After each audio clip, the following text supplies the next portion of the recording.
Seriously? Off! What the fuck was that? Oh, fuck.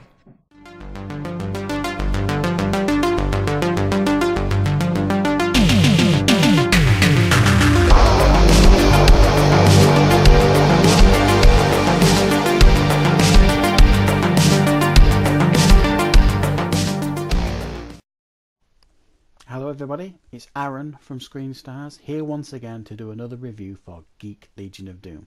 And I'm here today to review Hell House LLC.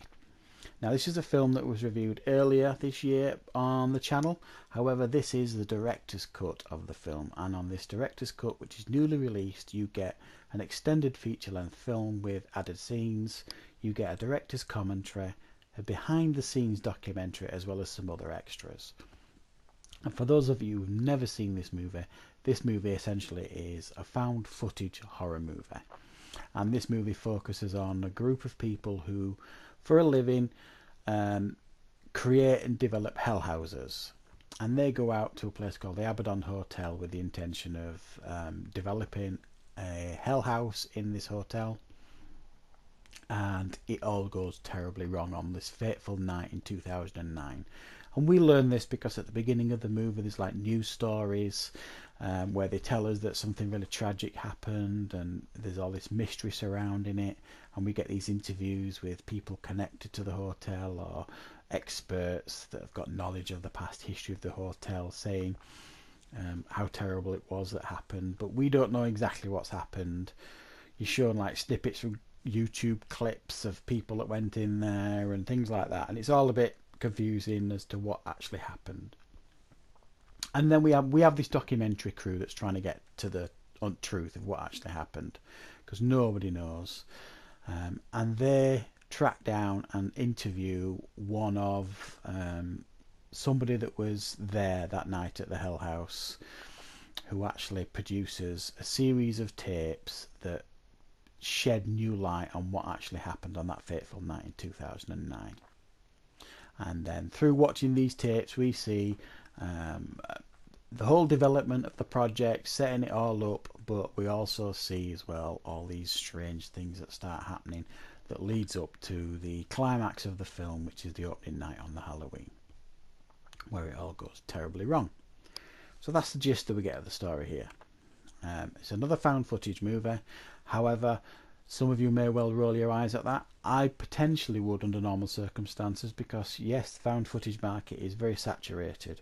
However, saying that, I feel that this movie is an incredibly effective horror movie, and I think this is one of those rare found footage movies that absolutely nails it.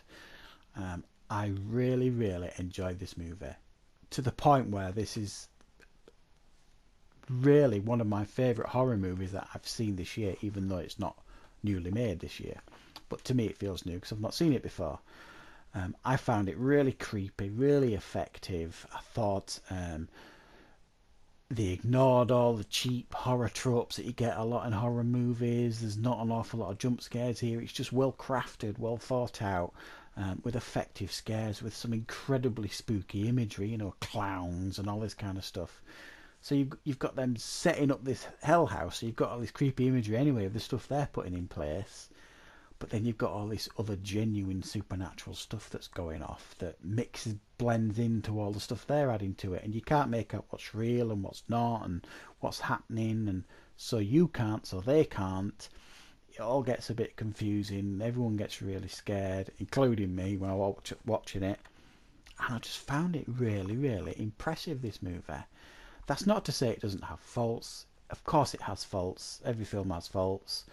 And this kind of falls into the trap of, in regards to, it overthinks it sometimes. Like, for example, the camcordering thing. They explain it away that they're filming this on camcorder because they're going to put it on their Hell House website, sort of thing, which was fine for the majority of the handheld stuff.